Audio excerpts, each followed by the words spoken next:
had just won $21 million and drove to my daughter's house to share the good news. But as I stood at her door, I heard her say, "If we raise the dose by Christmas, she won't even know who she is." I didn't knock. I turned around, drove home, and began my quiet game. You know, there are moments in life that just shatter you. Not break, but absolutely shatter. For me, it happened the day I won $21 million. I was holding that lucky envelope, smiling, picturing the look on my daughter's face when I told her. But then, standing outside her front door, I heard her voice clear as day. "If we up her dosage slowly, she'll forget who she is by Christmas." My knees buckled. My heart didn't just break, it crumbled. I didn't knock. I just turned, drove home, and started installing cameras in every corner of my house. It felt like a different world that night. I didn't cry, I didn't shake. I just moved mechanically. The paper in my hand, still clutched tight, announced a $21 million win. Not that I was giving it all to her, of course not. Maybe a little something. Help with the mortgage, fix their kitchen, a fund for Emily. A good surprise. But surprises, I was learning, don't always land where you hope. Jake's voice had been so calm, so calculated. "If we up her dosage slowly by Christmas, she won't remember who she is.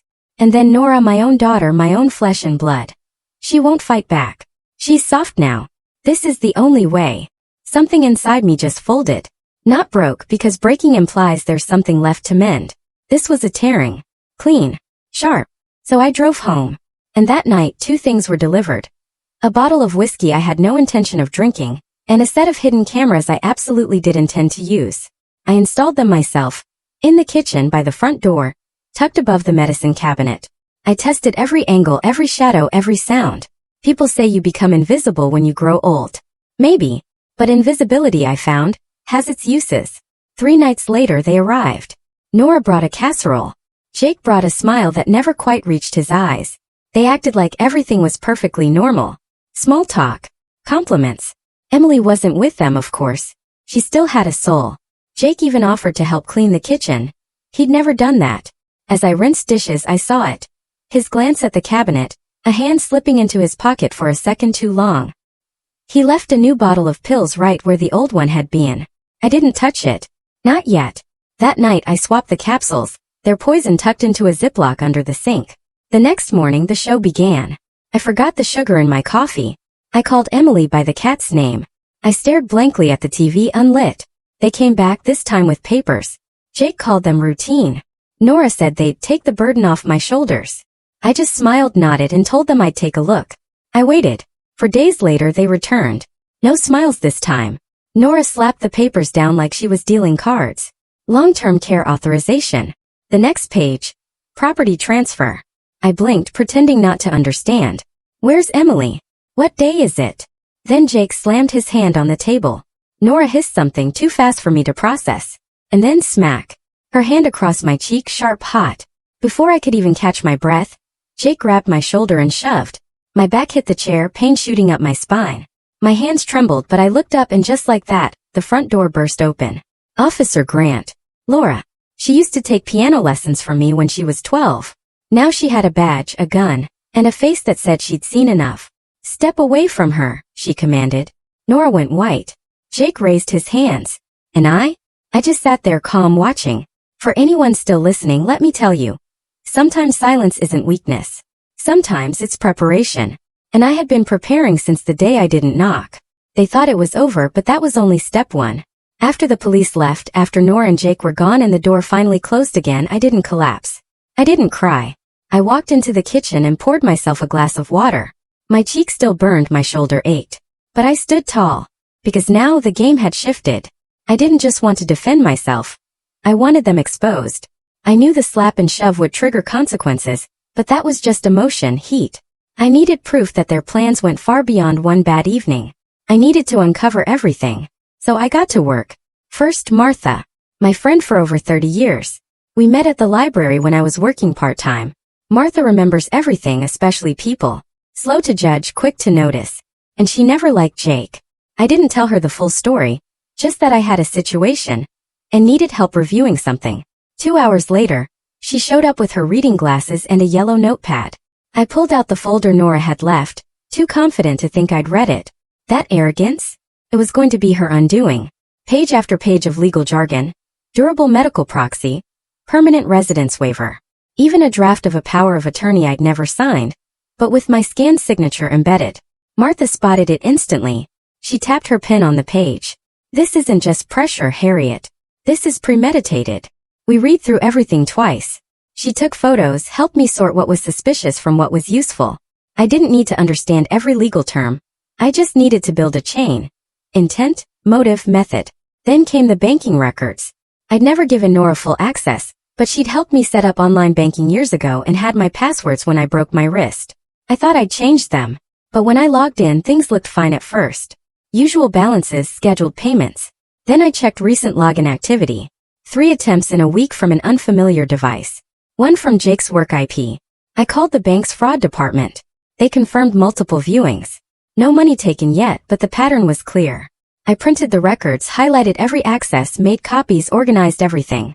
I wasn't angry. I was methodical. Over the next 3 days I dug through everything. My insurance, the deed to the house, letters from my husband. I looked for traces, anything showing how long this had been building.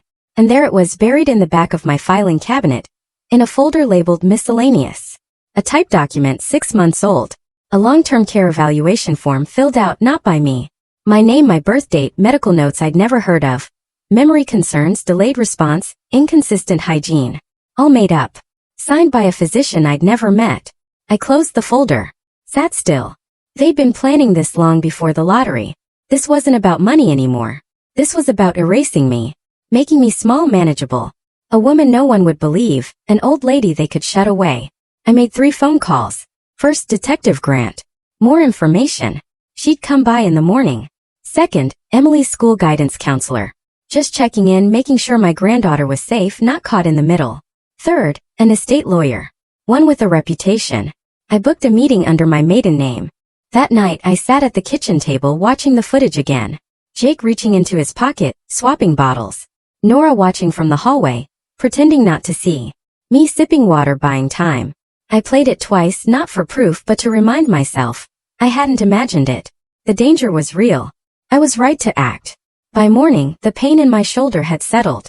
I brewed coffee, dressed, pinned my hair, and put on my late husband's watch. It still ticked steady, quiet. I sat by the window and waited for the next knock. Because this time I was ready. Detective Grant arrived just after 9. Plain slacks, gray blouse, no badge in sight. A thin black folder tucked under her arm.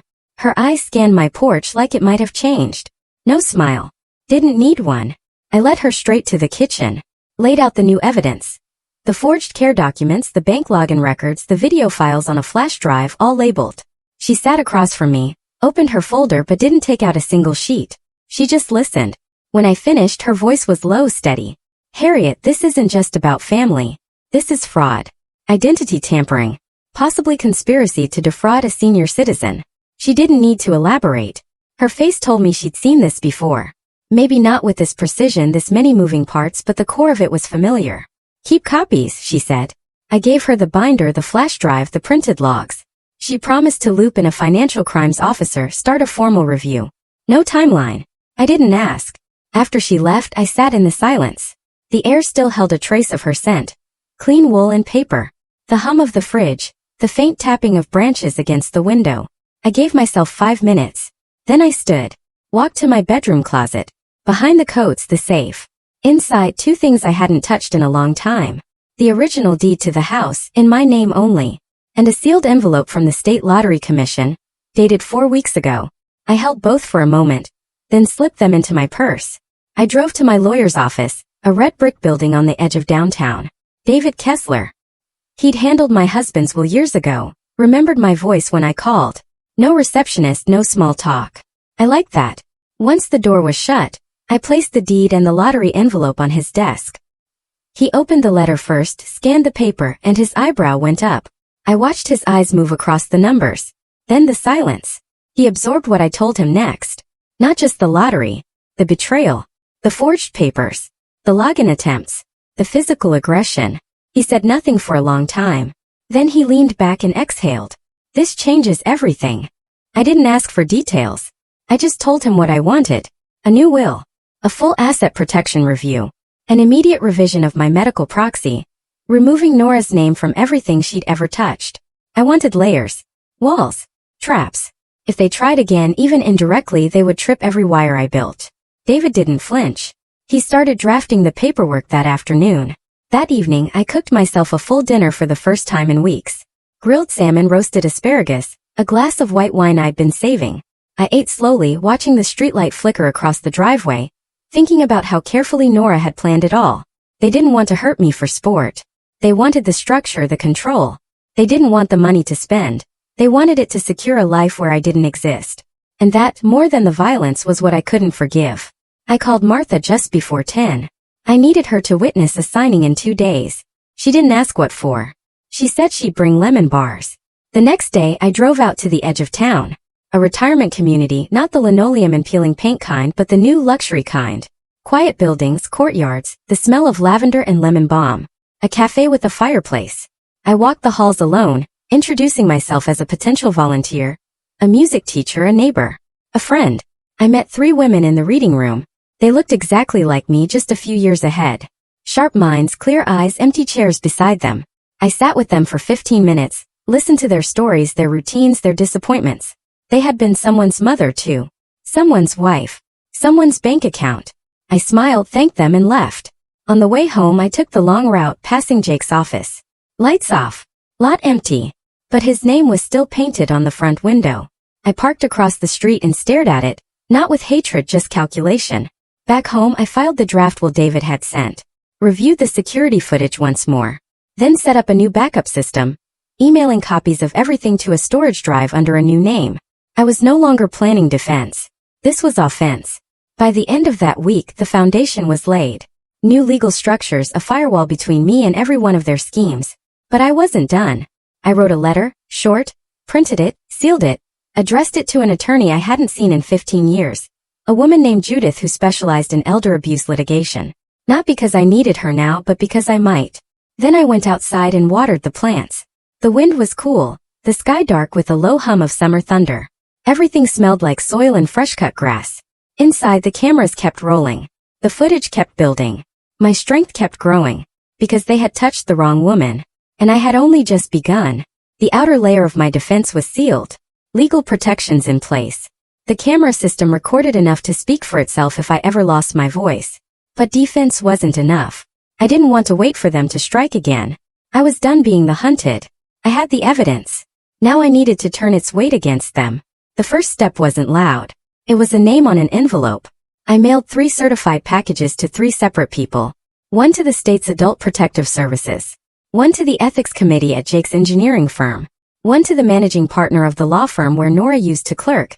A place that prided itself on legacy and reputation. Each envelope held the same thing. A thumb drive with video clips, scans of the forged documents, and a short calm letter with dates, times, facts. No accusations. No threats.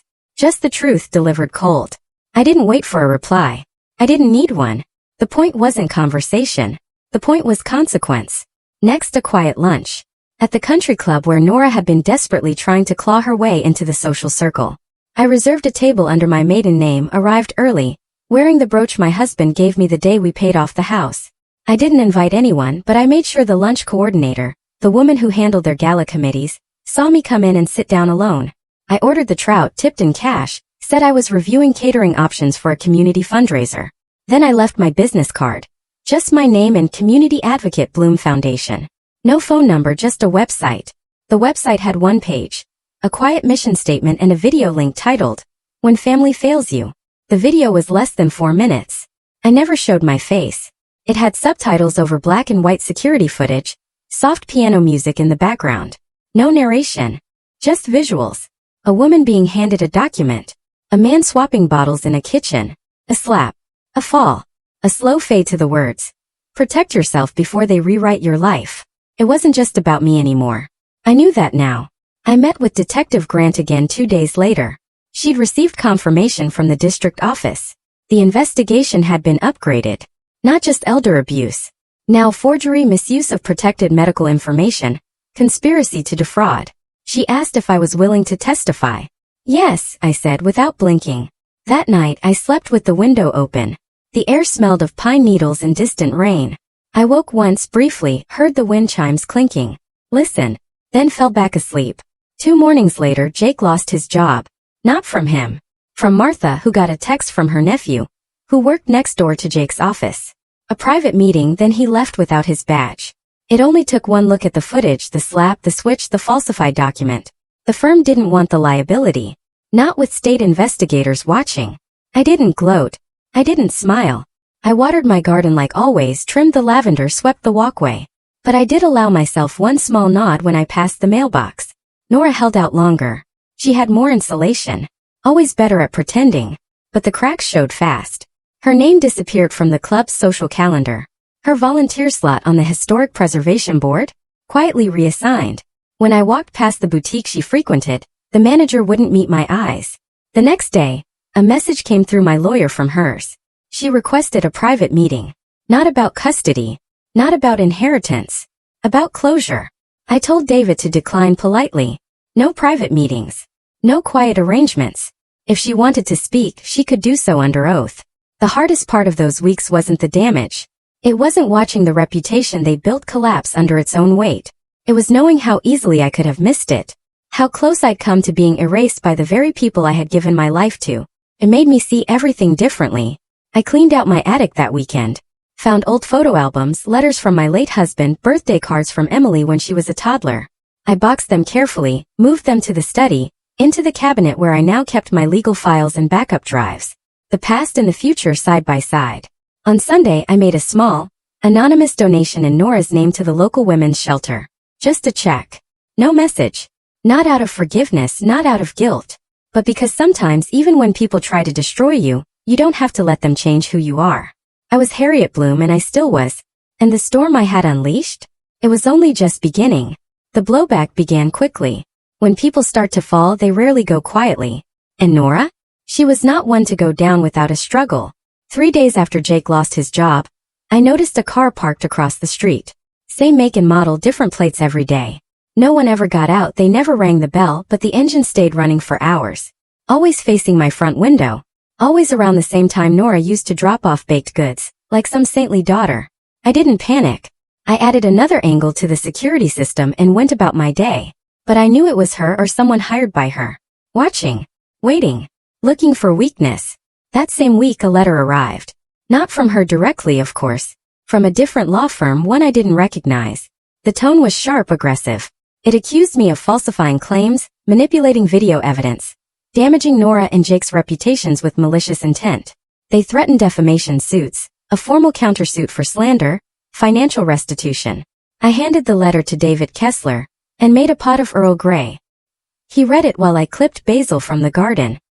He looked up once, nodded, and said he'd handle it. He asked if I had updated backups of all the original files. Yes, I said. 3 copies. One in my fireproof lockbox, one with Martha, one in a safety deposit box at the credit union. That night, I reread the original forged documents. Nora hadn't just tried to trick me. She had used legal formatting, my old signature from tax returns, even a mock notary stamp lifted from some online template. She knew exactly what she was doing. And now that the law had seen the evidence, she was scrambling, throwing darts at the wall, seeing if anything would stick. A few days later a call came. A woman named Sharon. She introduced herself as an investigator from the State Board for Medical Licensing. She'd received a copy of the footage and was pursuing formal disciplinary review against the physician who'd signed that initial elder care assessment, the one Nora used to justify seizing medical power of attorney. Apparently, he'd signed off without ever meeting me. Never even called. Just took Nora's word and rubber-stamped it. I thanked her. After the call I sat still. The doctor, a man I'd never seen, had come that close to declaring me legally incompetent. Had things gone a little differently, I could have been locked away, forgotten, drifting. He was a stranger, but his carelessness nearly stole everything. And Nora knew she counted on it. I wrote his name down, filed it with the rest. Not for revenge, but for a record. A full, clear map of how close I came to being erased. Later that week, Nora tried something bolder. I came home from the pharmacy to find my gate open. Nothing looked touched at first, but in the kitchen my spice drawer was slightly ajar. One of the labels peeled. The white sticker on the jar of chamomile tea had a tiny fingerprint in ink, just visible against the light. I didn't drink the tea. I called Detective Grant. She arrived that evening with a quiet team. No lights, no sirens. They took samples, photographed the scene, asked if I'd eaten or drunk anything I hadn't prepared myself. No, I said. She nodded and placed a small recorder on the counter. Speak freely just in case. I didn't feel afraid. I felt steel growing in my chest. 2 days later she confirmed it. A sedative had been laced into the chamomile. Same compound they tried to switch my medication with. Same dosage. Same manufacturer. They hadn't given up. They had escalated. It was desperation, but desperation makes people careless. On Saturday morning, a call from a woman named Deborah. She'd seen the video. Her daughter forwarded it after it made its way through a private Facebook group for local caregivers. Deborah's own mother had lost her house 6 months earlier under similar circumstances. No footage, no proof, just paperwork and manipulation. She wanted to thank me. Said she was speaking to a lawyer now. I hung up and stared out the window. Maybe what happened to me wasn't just about my family. Maybe it was something wider. A quiet epidemic, hiding behind polite dinners and fake smiles. And maybe exposing Nora would do more than just clear my name. Maybe it would protect someone else. The next week I went to the courthouse. Charges: financial exploitation, attempted poisoning, fraud, conspiracy to commit identity theft. I didn't want money. I wanted the record, the declaration.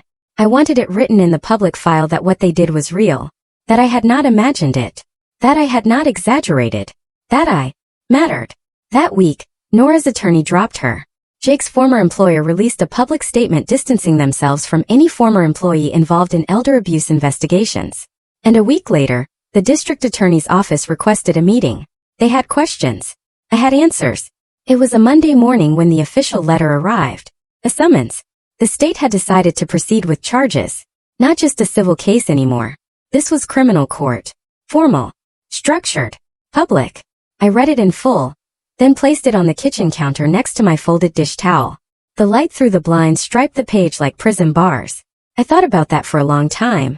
Later that afternoon, David called to confirm the schedule. I would give a statement. I would appear in court. But before any of that, there would be a recorded mediation. A chance, they said, for the parties to clarify intentions, to settle, to look one another in the eye. I agreed. Not because I believed Nora would apologize, but because I had one thing left to say. The meeting took place in a neutral building downtown. 3 floors up in a gray room with no windows. A round table, 2 chairs on each side, a camera in the corner. A pitcher of water no one touched. She walked in first. Tailored jacket, hair pulled back tight. Not a single wrinkle on her blouse. But I saw it right away. In the jaw. In the eyes. She looked brittle, like glass stretched too thin. One tap from the inside she might shatter. Jake wasn't there. Her lawyer followed, tall and silent. Mine was already seated. I didn't stand. When she sat across from me, our eyes met. She blinked first. The mediator introduced himself, laid out the rules. I barely heard him. My focus was on her hands. Perfect nails. One tapping a slow, nervous rhythm against the armrest. She used to tap like that during math tests as a girl. They asked if I wanted to begin. Yes, I said. I told Nora I had raised her to be strong. That I had sacrificed more than she'd ever know to give her a safe, stable life. I told her I had never needed thanks, but I had expected decency. I told her the hardest part wasn't the betrayal, not the forged documents, not the fall in my kitchen or the altered medicine. It was the fact that when she looked at me, she no longer saw a person. Just a hurdle. An obstacle between her and a comfortable life. She didn't interrupt. She didn't speak at all. So I kept going. I told her I knew what fear was. That I had spent nights unable to sleep, wondering if the tea I drank would be the one to make me forget my own name. That I had counted pills, measured labels, checked locks twice. I told her I had never lived like that before. Not until her. When I finally stopped, the room was quiet. Even the mediator didn't move. Then her lawyer cleared his throat and said his client had prepared a statement. Nora reached into her folder, pulled out a piece of paper, but didn't read from it. She just held it. She said she never wanted things to go this far. That Jake had pushed. That after her second miscarriage, she felt unseen. That watching me live alone in that house, independent and proud, made her feel invisible. Like her life had stalled while mine kept going. She said she didn't mean to hurt me. That she thought she was protecting me. That Jake told her no one would believe me anyway. I listened. I believed some of it, but not enough. When she stopped, she folded the paper and placed it back in her bag. She looked down. Not at the table. Not at me. Just down. I leaned forward. And I told her something I hadn't planned to say. That there had been a time not long ago when I had almost left everything to her. Not because she earned it, but because I thought love required sacrifice. that maybe giving her everything would heal whatever wound lived inside her. But then you tried to erase me, I said. And I will not give anything to someone who believes I am disposable. The mediator asked if we were willing to resolve the matter outside of court. David said no. Nora's lawyer didn't argue. When it was over, she stood slowly. I stayed seated. She walked to the door, hesitated, then turned to look back at me. She said my name just once. Harriet. And I said hers the way I used to. Nora Jean. Then she left. I sat in that room for another 10 minutes, listening to the air vent hum. Outside, the light had shifted, clouds moving in. I walked to my car alone and drove to the cemetery where my husband was buried. I didn't speak to the headstone. I just sat on the bench beside it and let the wind blow across my face. I had thought that facing her would bring me peace. But peace was not what I felt. It was something else. Something quieter. Like a deep shift inside my bones. The moment you stop fighting to be heard, and start choosing who deserves to hear you. Back at home, the house felt heavier. Not darker. Just fuller somehow. I made soup. Turned on the porch light early. Pulled the spare quilt from the closet and left it folded at the end of the bed. There was a storm forecast for the weekend. I wasn't worried. I had weathered worse. And I wasn't alone anymore. The wheels of justice were moving now. I could feel it. Slow. Deliberate. But unstoppable. Nora would face what she had done. And I would face what came next. Not with fear but with clarity. Because I knew who I was. And no one, not even my own daughter, could take that from me again. It started with a knock at their door. Not loud, not rushed. Just 3 steady knocks around 7:15 in the morning. While the neighbors were still pulling on coats and sipping their first coffee. Jake opened the door, half-shaved, wearing one sock, holding his phone like a shield. A tall man in a navy blazer introduced himself as Deputy Marshal Whitman and handed over a thick envelope. Jake didn't even read it right away. His eyes went straight to the gold badge clipped to the marshal's hip. By the time he finished scanning the document, Nora had come downstairs, her hair still damp from the shower. She took one look at Jake's face and froze. Then she turned to the marshal and asked if this meant they had to appear. The marshal didn't answer. He just turned and left. Inside that envelope was more than a court summons. It was the beginning of a full-scale investigation. Financial records frozen. Access to accounts restricted. The DA's office had reviewed the footage and the medical records and authorized a joint task force to pursue the charges. That same afternoon, an investigator visited the hospital where the sedative prescription originated. Interviews followed. Paper trails uncovered. The doctor who had signed the order claimed he had been misled by a third party and failed to verify the patient's identity. His license was suspended within days. By Friday, Jake's name was removed from the school board committee he had been so proud of. And Nora's nonprofit, which had once been the subject of a full-page feature in the community paper, was quietly taken off the city's partnership list. I didn't gloat, but I also didn't look away. I watched the fall with the same quiet precision I had used to plant tomatoes in the spring. Patient. Intentional. At the grocery store, 2 women whispered near the produce aisle. I heard Nora's name. One of them shook her head slowly, holding a bag of lemons. The ripple had begun. Meanwhile, I continued living. I attended my book club, returned borrowed Pyrex dishes, mailed birthday cards to the women I'd met at the grief support group. But I didn't stop tracking the legal steps. Every form, every filing, every update from David came with a calm clarity that reminded me why I had chosen to act. This wasn't just about what they tried to do to me. It was about creating a line they could no longer cross. One night, as I was drifting off, my phone rang.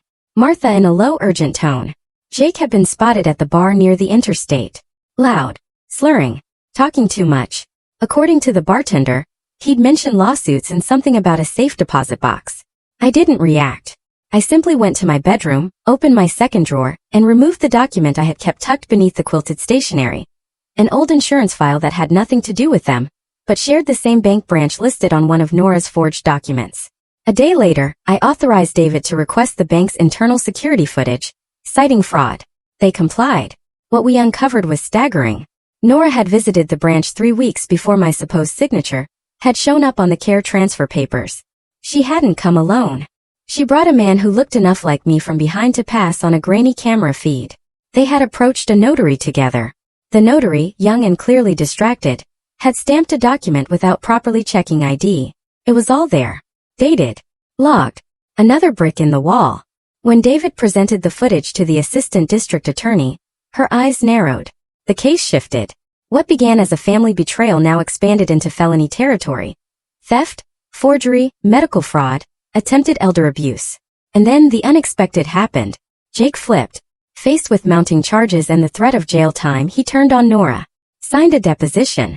Gave a full account of her role, how she had orchestrated the pill swap, how she had instructed him to download fake legal templates, how she had coached him on which words to use when talking to the doctor.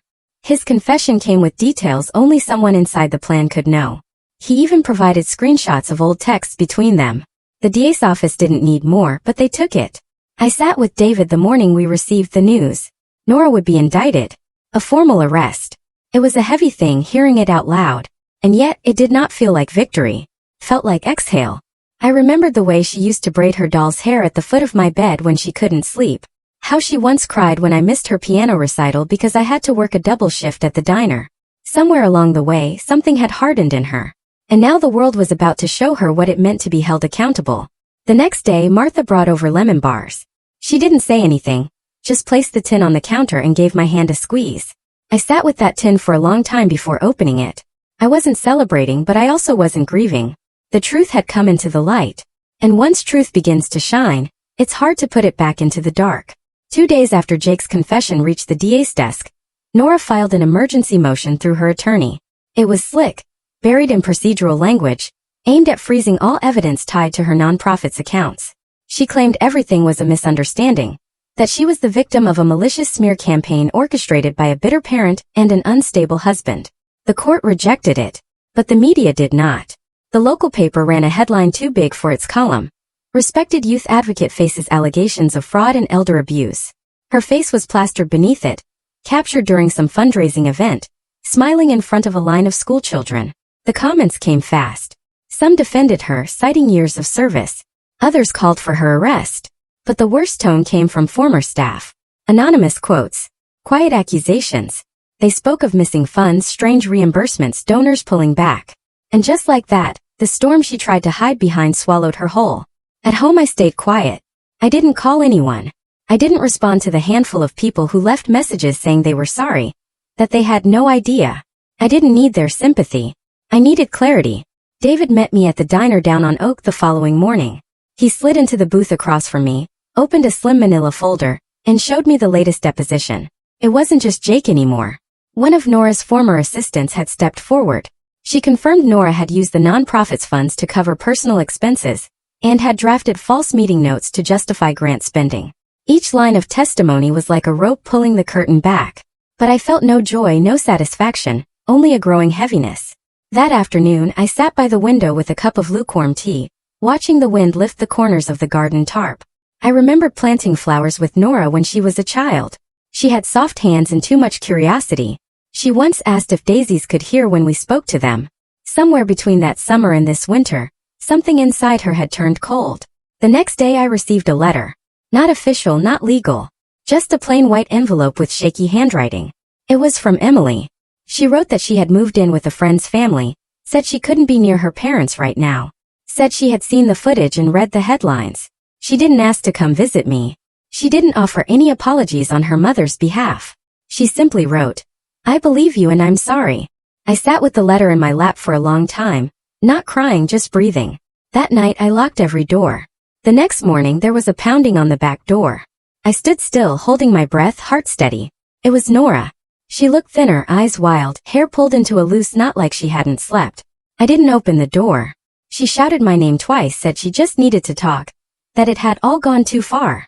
I turned away from the window and walked to the living room. I didn't want to hear it. But then I heard glass. The sound of a flower pot shattering. By the time I reached the porch, she was gone. And there, beside the broken clay, was a photograph. It was the one from our trip to Savannah, the last trip we ever took as mother and daughter. Picked it up. The corner was torn. Her smile in the picture looked forced. 2 nights later, a letter came from her attorney. A thinly veiled threat, demanding the withdrawal of all charges, claiming emotional coercion. David advised me not to respond. The DA's office sent a formal rejection. But I knew what this was. It wasn't a legal play. It was personal. She wanted me to feel something. Regret. Guilt. Doubt. Instead I felt steel. I had spent too many years wondering what I did wrong. I would not spend another second apologizing for surviving what she tried to do. The The next Sunday I sat at church. Not for the sermon, just for the stillness. Martha joined me, sat beside me in silence. After the service, she handed me a small wrapped package. Inside was a photo frame. She had taken a screenshot of me from the news clip. The moment where I walked out of the courthouse, head high, spine straight. She said, "You should see yourself the way we all saw you." That day, I thanked her. That night, I placed the frame beside my dresser mirror. Not as a trophy, not as a warning, but as a reminder that sometimes survival is quiet. Sometimes it doesn't shout or break. Sometimes it just stands. And I had stood through all of it. The envelope came on a Thursday morning, hand-delivered by David. He had that tired smile, those steady hands. He didn't sit, just stood there watching me open it at the kitchen table. I unfolded the letter, read the 2 short lines printed in elegant font. It was an invitation. Nora and Jake were hosting a family appreciation dinner at their country club. No signatures, no handwritten note, no apology, just the bold presumption that I would show up. David waited for my reaction. His arms crossed lightly like he already knew what I was going to say. I set the letter down without a word, stood up and walked to the cabinet near the stairs. I pulled out the navy blue folder I had kept sealed since the morning after the police raid. Inside were copies of the security footage, transcripts of Nora's conversations, testimonies, a full record of the forged prescriptions, the slush funds, and even the signed waiver where Jake admitted to the sedative swap. I handed the folder to David. "It's time," I said. He nodded once and left. No discussion. No explanation needed. Saturday night arrived. The club's parking lot glowed under golden light. Expensive cars lined the front. A valet took my dusty station wagon without blinking. Inside, the space buzzed with polite laughter, wine glasses clinking, shallow conversations. I hadn't been to an event like this in years. But I wasn't here for nostalgia. A woman with a clipboard ushered me to my seat. I was alone at a table near the stage. Everyone else sat in clusters, some whispering as they noticed my presence.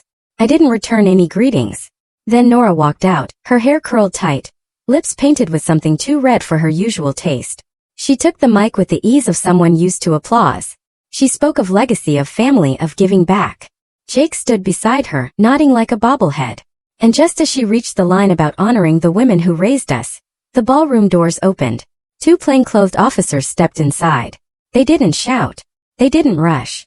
They moved with the calm certainty of people who knew exactly what they were walking into. One approached Jake. The other walked straight to Nora. It happened so fast that most guests didn't even register until the bracelets clicked. A ripple of confusion. Gasps. A few shrieks.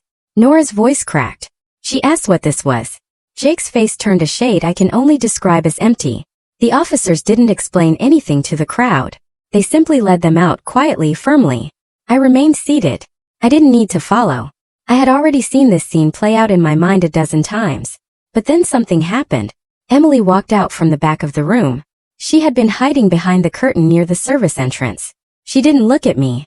She just stood there, watching her parents being escorted through the side doors. She didn't cry. She didn't run after them. Instead, she turned to the crowd and said, "My grandmother saved me." Then she walked toward me and sat down. Silence settled over the room like fog. No one clapped. No one whispered. Just silence. 2 days later, I signed the final set of papers at David's office. The trust was officially transferred. My winnings, minus what I kept for living comfortably, were now in the name of the Franklin Fund, a nonprofit created in honor of my mother's maiden name. Its mission was simple: to provide legal and emotional support to elderly individuals facing abuse, neglect, or coercion from their own families. I didn't need the recognition. I didn't need a plaque. But when the first call came through from a woman named Sylvia, who had been locked out of her own home after signing over her pension, I knew I had made the right choice. Later that month, I sat with Martha on the porch. She asked me if I felt better. I didn't answer. I just looked out at the garden. The daffodils were blooming again, the ones Nora once planted with her tiny hands. I no longer needed to understand what went wrong. I just needed to know I had done what was right. The hallway outside the visitation room smelled of antiseptic and artificial lemon. Somewhere down the corridor, a cart rolled by with a soft squeak. I sat on the bench, waiting, a paper visitor tag clipped to my sweater. It was the same sweater I'd worn the day Nora turned 10. The same one she once wrapped herself in after scraping her knee.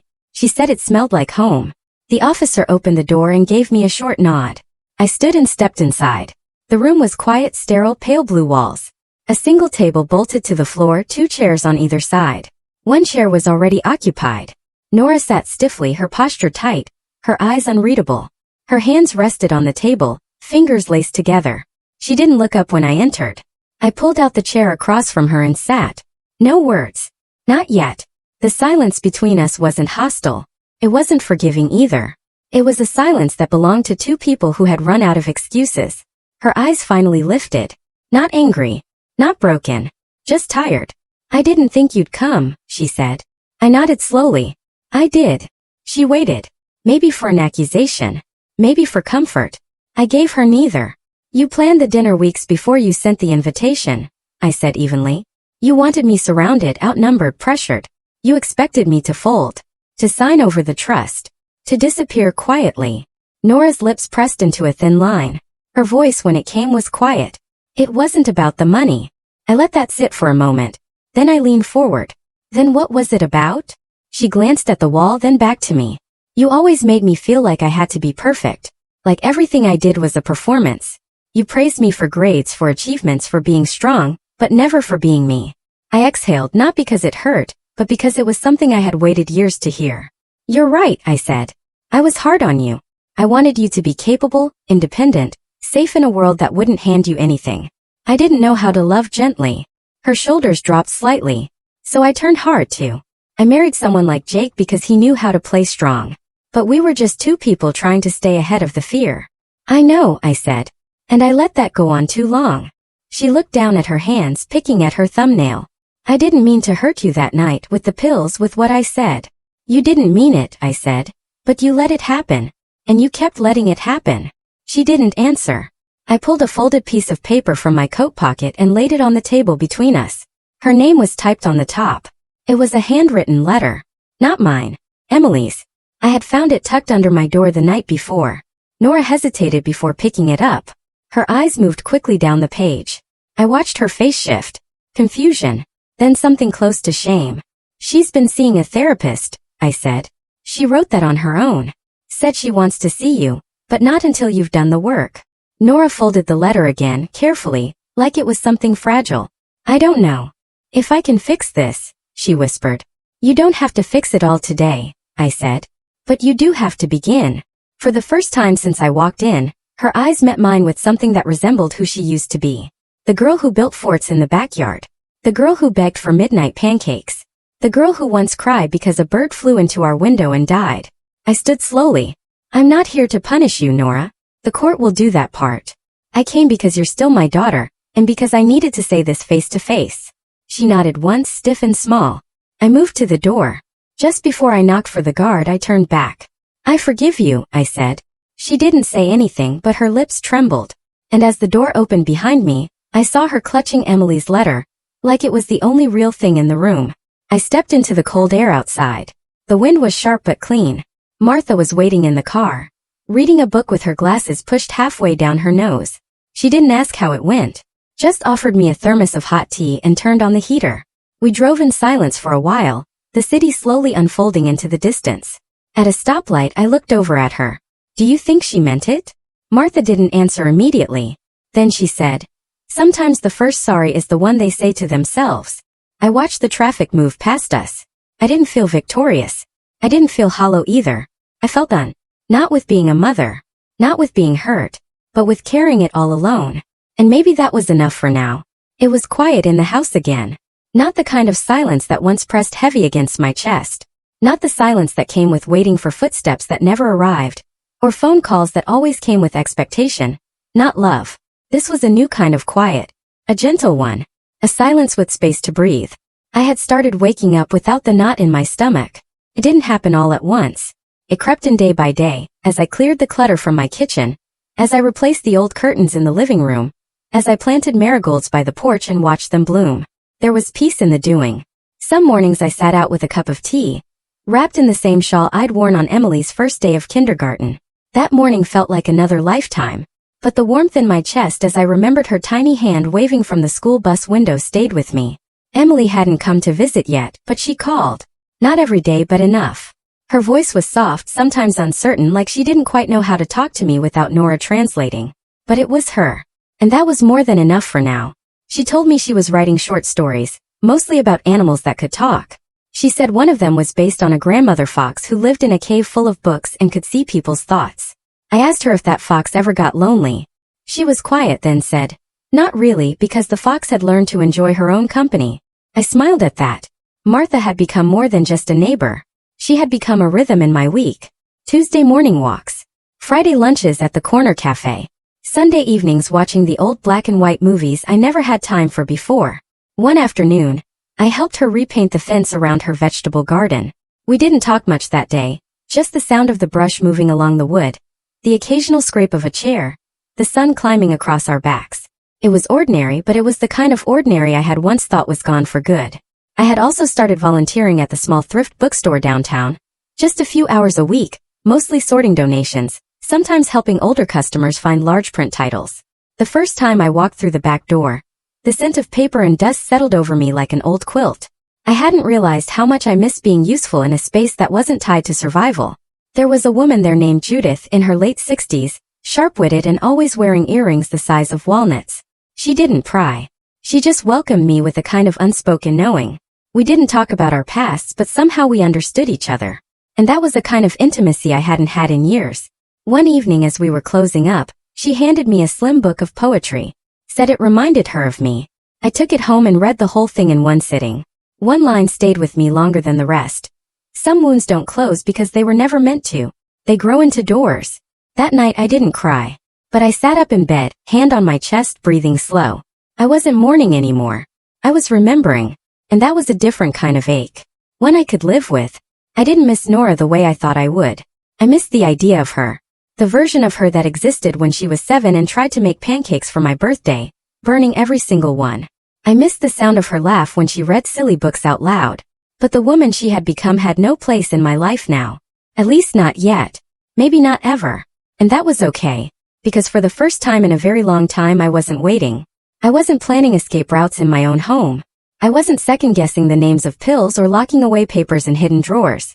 I was just living. Fully. Quietly. Steadily. There was still work to be done on myself, on what I wanted the rest of my years to look like. But I was no longer running from the question. I was walking straight into it. And the path, while unfamiliar, didn't scare me anymore. I stood by the lake that morning, letting the sun kiss the back of my neck. The same lake I used to bring Emily to when she was little. Back when her giggles could echo off the water. And I believed family was something solid, unshakable. Now the lake felt like mine again. The breeze carried the scent of pine and something faintly sweet. Maybe the lilacs that had bloomed early this year. It reminded me that life always kept growing, even after winter had its way. 2 weeks had passed since the final court date. Nora had pleaded guilty to elder abuse, fraud, and attempted coercion.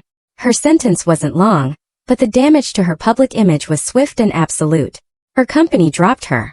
Her name had been quietly removed from 2 nonprofit boards. There was no speech from her. No apology. Only silence. Jake took a different route. His family had hired a lawyer who begged for leniency, citing stress, poor judgment, temporary mental strain. It didn't help. He faced charges too, though less severe. But his medical license was suspended. His future uncertain. And that was enough for me. I never wanted to destroy them. I just wanted them to stop destroying me. The estate was officially transferred back to my name. The house, the land, every document Nora had tried to reroute behind my back. All of it was mine again, legally and visibly. But I didn't celebrate with champagne or parties. I took a walk around the property, touched the old maple tree by the gate, and let out a long breath I hadn't realized I was still holding. The cameras had been removed from my home. Not because I was no longer cautious, but because I no longer felt watched. I no longer lived in fear of the knock on the door or the smile that came with too much sweetness and too many strings attached. Martha visited more often. She brought banana bread, this time still warm. We sat in my kitchen, not saying much. Just 2 women who had seen enough of life to know when silence meant comfort. Emily started sending letters, handwritten ones. She said she liked the feel of a pen on paper better than a screen. Sometimes she included little sketches. A fox and glasses, a cup of tea with steam hearts. I kept them all in a wooden box on my nightstand. I hadn't replied yet. I wasn't ready. But each envelope brought something tender back into my chest. A warmth I hadn't expected to feel again. And I knew eventually I would write her back. There's a kind of healing that doesn't announce itself. No grand moments, just quiet evidence. I noticed it when I laughed at an old sitcom rerun. When I found myself humming while folding laundry. When I bought a new scarf because I liked the color, not because I needed it. That was the real victory. Not the court ruling. Not the reclaimed house. But the return of joy in the small, unexpected places. One evening I took out the winning lottery ticket. I hadn't told anyone, not even Martha, not even Emily. I kept it in a small ceramic jar behind my bookshelf. I didn't need the money anymore to feel safe, but I had plans for it now. The following week, I opened a fund in honor of my mother, a woman who had raised 4 children on a factory wage and still managed to read me bedtime stories every night. The fund would support single women over 60 pursuing community education, small businesses, or simply learning how to rebuild a life alone. I named it the Second Bloom Fund, because that's what this season of life had become for me. A second bloom. On the morning of the launch, I wore a navy blue dress and pinned a small silver brooch to the collar. It had belonged to my grandmother. The auditorium wasn't full, but it didn't need to be. The right people were there. Women with soft eyes and strong backs. Women who nodded slowly when I spoke. Women who understood. When I stepped off the stage, I didn't look for Nora in the crowd. I didn't need to. This moment wasn't about her. It was about me. About what I had survived. About what I was still becoming. That night, as I settled into bed, the wind picked up outside. The trees whispered against the windows like old friends. I reached over and turned off the lamp, then lay in the dark with a steady heartbeat and a quiet mind. I was no longer someone's mother. No longer someone's victim. I was just me. And that was more than enough. If you've ever been quietly erased by the people you once trusted most, I hope this story gave you a sense of clarity and power. Sometimes justice doesn't come through shouting, but through planning, patience, and knowing your worth. If you've ever felt unseen, I see you. And if you've ever found the courage to rebuild after betrayal, I honor you. Share your story, even if it's just in your heart. Healing starts with truth. Thanks for watching. Take care. Good luck.